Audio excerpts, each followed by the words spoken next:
I'm James, and this is my wife Kitty. This is our 4-year-old son Cade, and this is our 20-month-old daughter Cassandra. Cade is autistic. We had him diagnosed a year ago, and he's come a long way, but he's got a long way to go. Cade was born in December, and I had a friend who had a daughter who was born 8 days before Cade. And so I kind of watched the two as they were growing up. And Cade was very physical. I mean, he could do just about anything. He walked at 10 months, and I mean, his strength was phenomenal. And so when I compared him to Harley, which is my friend's daughter's name, Harley wasn't even walking yet, so I thought, okay, things are going all right. You know, he's healthy, things are moving on. But then I noticed that Harley started to talk. Cade wasn't talking, so I thought, well, maybe it's a boy thing. Maybe he's just a little slow in his speech, and that'll come along. But then she started putting 2 words together, and then just her ability to play with other children, and Cade would sit on the floor with his toys, and I would want to get on the floor and play with him. But as soon as I got down beside him, he would get irate and would leave, wanted nothing to do with my company, and that was very heart-wrenching for me. And of course, both James and I knew that there was something wrong, and it wasn't until Cade turned 3 when my sister-in-law, who has an autistic child, said, look, there is a doctor near you who is an autism specialist. And so after all this waiting and all this heartbreak, we finally went and got his diagnosis. And it was kind of a relief, yet it was kind of like the beginning of a great challenge. I mean, a whole new world that we know nothing about. But we got his therapy going, and it's hard to see your 3-year-old working at the level of a 1-year-old. It's really difficult. You want to do the best thing you can for him, but I didn't know what to do. And so I listened to my therapist. They said after the first week of therapy he was going to be even worse, and boy, they weren't kidding. At home, I mean, it was just, the behavior was just completely unmanageable. You could not take him anywhere.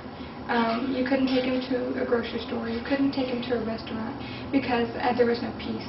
We came up here and we were introduced to Nick, and by that time we were like, we'll do anything, provided that we know it's not going to hurt him, and we absolutely want to avoid pharmaceuticals.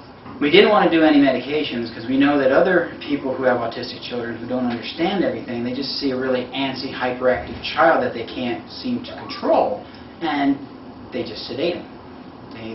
They drug them up, or they just want to calm them down instead of actually dealing with the root of the problem.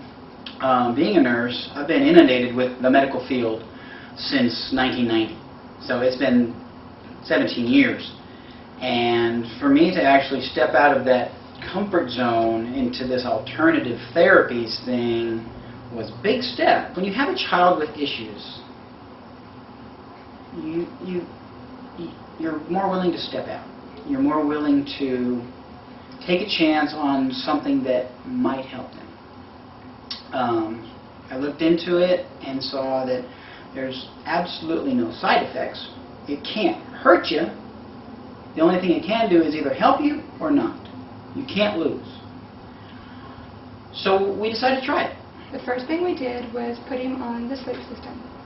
And we had him on the sleep system. It was borrowed for about 3 nights, and we noticed that he was more peaceful. He wasn't thrashing around, and instead of waking up really grumpy and agitated, he was much more peaceable, much more loving. He would get up and he would ask for his drink, and we'd go on with the morning. And it was like, wow, we have a little boy. We got the entire initial starter pack, the sleep system, the water, the air, the supplements, the insoles. We got everything, the bracelet, the magnetics, everything. We just went all out on everything. And Cade, after a week of being in this environment that Nikan provided, it was almost like the flip side of the coin. It was like, boom, things started to comprehend, things started to click. He was able to count from 1 to 10, but then it was 1 to 50. And then it's like not knowing a single letter of his alphabet. It was from A to Z, and then it was singing the alphabet song. In his therapies and in his lifestyle, he had always been restless, didn't sleep very well. He slept through the night, but it was a restless sleep. He was cranky, he was crabby, he couldn't focus. We had to constantly keep him entertained, not entertained, but focused on certain things. And then he'd lose his focus. We'd focus him on something else. And then he'd get distracted and we'd have him focus on something else. After a week of being in the Nikan environment for our temporary home here, he was sleeping soundly through the night. He would wake up rested. He wouldn't wake up cranky. He'd be able to focus. And he started to come out of his shell. He started to actually begin conversing with us. He'd repeat words, and his enunciation leaves a lot to be desired. But he'd repeat words, and we could understand him because we knew what he was saying. Other people couldn't understand him. But he started to come out of his shell, and he started to focus more, and he started to, I guess, understand that words have meaning. And he started to use words to ask for things and respond to us, answer questions, ask questions. And it was like a complete flip side of the coin. And now his therapies go remarkably well. And it's been a blessing.